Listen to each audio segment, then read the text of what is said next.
Essa é uma coisa muito importante que a gente entenda. Conforme mostra ali, deixa bem claro, a matemática do conflito interno, a anatomia dos 30.000 pensamentos. A neurociência estima que processamos de 30 a 70 mil pensamentos por dia. Isso equivale a 2.000 a 3.000 pensamentos por hora. O problema técnico por detrás disso. Em uma mente não treinada, a arquitetura padrão é ineficiente e perigosa. Ou seja, 90% dos pensamentos da pessoa que não tem a mente treinada, ela tem 90% dos seus pensamentos repetitivos e 70 a 80% são negativos ou até mesmo focados em sobrevivência. E nesse caso é o viés da negatividade. Então, no deserto, conforme fala aqui, no deserto, o fluxo mental de Elias foi sequestrado por uma única ideia, quando um pensamento negativo domina os outros 29.999.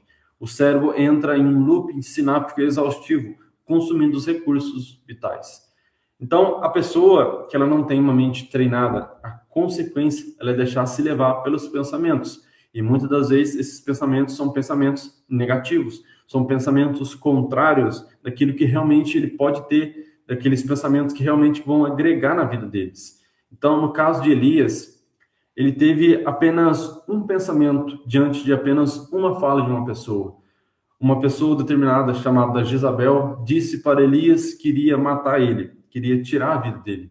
Então, Elias, naquele momento, ele, através dessa única palavra que foi dita para ele, ele ativou dentro da sua mente apenas um pensamento. Diante desses 30.000 pensamentos que ele tem, ele apenas ativou através de uma palavra. Uma palavra foi suficiente para ele se esconder dentro daquela caverna e até mesmo pedir para Deus que viesse tirar a sua vida. Então, Elias entendeu, através daquela situação, uma única situação, de uma única palavra, como se fosse o fim da sua vida. E se você para pensar, nas nossas vidas funciona da seguinte forma, da mesma forma, até mesmo parecida com a de Elias. Diante de algum pensamento, primeiro, diante de alguma palavra que nos dizem, talvez você não é bom, você não consegue, você não é inteligente, e por aí vai. São coisas que a gente vai ouvindo ao longo da nossa vida. Então, essas palavras, muitas das vezes, quando a gente coloca dentro do nosso consciente, isso se torna uma verdade dentro das nossas vidas. E como consequência, se transformando uma verdade, se transforma então em uma realidade. Elias foi dessa forma. Ele passou tantas coisas anteriormente a esse caso, que Deus livrou a vida dele, salvou a vida dele e ainda deu vitória sobre um grande exército. Mesmo assim, ele temeu diante de uma simples palavra, de uma simples frase que aquela mulher tinha dito para ele. E o mais engraçado disso tudo, ela apenas disse que iria fazer, mas ela não chegou a fazer. E nisso a gente entende como que a gente muitas das vezes também se deixa levar por esses casos. A gente se deixa levar por situações que não são reais, são apenas palavras e pensamentos, e a gente acaba se transformando como se fosse real nas nossas vidas e se deixa levar por essas situações. E a gente muitas vezes se pergunta, conforme falei, por que a gente não vive o extraordinário? Por que a gente não cresce? Por que a gente não muda? Enquanto a gente tiver essa percepção relacionada àquilo que dizem sobre nós, vai permanecer da mesma forma. Então, todas as vezes que uma pessoa disser alguma coisa para você, pare e pense, aquilo que estão dizendo sobre mim realmente é verdade? Aquilo que estão dizendo sobre mim realmente é genuíno? Porque a gente tem essa grande tendência de se deixar levar por essas situações, mas são essas situações que impactam diretamente na nossa vida, seja conforme falei, na nossa vida espiritual, material, financeira, na nossa vida conjugal e por aí vai. Então, através desse simples pensamento de Elias, foi o suficiente para destruir a sua vida. Então, entendido até aqui essa noção de pensamento, agora a gente começa a entrar dentro dessa história de Elias. E aqui fala, o herói e o fugitivo, o paradoxo de Elias. Elias foi de triunfo para o colapso. No Monte Carmelo, um homem de fé inabalável que invocou fogo do céu. Já no deserto, ele deu um basta dizendo para Deus que ele não queria mais viver, que ele poderia tomar a sua alma. E aqui a gente vê nessa frase aqui embaixo, como uma fortaleza mental e espiritual desmorona de uma forma tão completa e repentina. Para quem não conhece a história, fala de um determinado povo que Elias decidiu confrontar deuses pagãos. E naquele momento, diante daquela situação, ele convoca diversos homens para ir para o deserto. E naquele momento ele faz uma proposta para aquelas pessoas que estavam adorando deuses pagãos. Vocês adoram os seus deuses, adoram o seu Deus, e aquele Deus que responder com fogo, esse é o verdadeiro Deus.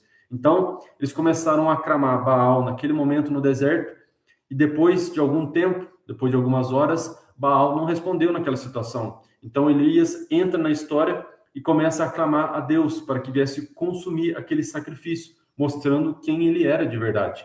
E como consequência, Deus responde a esse sacrifício, responde aquilo que Elias tinha pedido para ele. Ele vai então, consome aquele holocausto. E diante daquele momento, depois de um pouquinho de tempo, Elias leva aquelas pessoas que estavam adorando a deuses estranhos para um determinado vale e ali tira a vida daquelas pessoas. E essa palavra e essa mensagem chega diante do ouvido da rainha, que era Jezabel naquele momento. E ela, naquele momento, profere uma palavra para aquele mensageiro: se até amanhã eu não tirar a vida daquele homem, foi mais ou menos assim, até amanhã eu vou tirar a vida daquele homem. Então, esse mensageiro chega para Elias e fala para ele que Jezabel tinha falado daquela forma. E eu imagino, mais ou menos, como que deve ter sido naquela situação. Provavelmente, Elias deve ter ficado com medo, provavelmente ele deve ter pensado, agora é o meu fim. E assim, Elias deu ouvido a essa frase simples, essa frase que não tinha nada a ver, conforme falei, ela apenas falou que ia fazer, mas ela não chegou a fazer verdadeiramente. Então, Elias se afugenta dentro de uma caverna, e naquele momento ele começa todo esse processo, conforme falei, de autodepressivo naquela situação. Então, apenas uma palavra transformou, entre aspas, uma pessoa grandiosamente usada por Deus, que estava tendo um grande triunfo, e colapsou aquela pessoa no deserto, se sentando até mesmo debaixo de uma árvore, conforme mostra nessa imagem, que Elias sentou debaixo de uma árvore e começou a pedir para Deus tirasse a sua vida. Então a gente vê que a todo momento a gente deixa se levar por esses pensamentos parecidos com o de Elias. A gente começa a falar para nós mesmos que a gente não vai conseguir, que a gente não vai vencer, que isso é difícil, que o que falaram sobre nós é verdade, e por aí vai. Então, essa contação de história que a gente conta para nós mesmos, para a nossa mente, vai definindo, então, a nossa realidade dia após dia. Vai transformando aquilo que a gente quer ser de acordo com aquilo que a gente fala. Mas já parou para pensar que a gente não fala para Deus o que Ele quer que a gente seja? A gente quer ser as coisas que a gente acha que vai ser, de acordo com aquilo que a gente está pensando. E a gente baseia toda a nossa vida baseado naquilo que disseram sobre nós. Então, Elias, através dessa palavra, foi o suficiente para impactar a sua vida e foi também o suficiente também para te tirar do eixo. Então, a gente vê o poder de uma palavra, principalmente pais e mães, ou até mesmo autoridades sobre criança. É uma coisa que muitos fazem, diante de uma raiva, diante de um estresse, acaba proferindo para aquela criança uma palavra negativa, acaba proferindo coisas sobre a criança, tipo, você é isso, você é aquilo, você não vai ser isso, e por aí vai. E o importante é entender que esses pensamentos moldam a realidade de uma criança. Ela não vai entender que aquilo que ela está falando sobre ela é uma mentira. Ela vai entender que aquilo que está falando sobre ela é uma verdade. Então, acaba se deixando levar por essas situações. E como consequência, conforme falei, que já falei, e não tem como eu não falar novamente, molda a realidade do nosso futuro. Então, se eu pudesse dar um conselho nesse exato momento, através desse slide, cuidado com as suas palavras.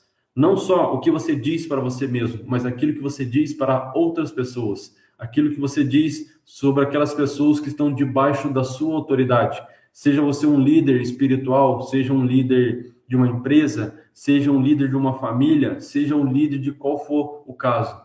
Tome cuidado em como você diz e o que você diz para as pessoas.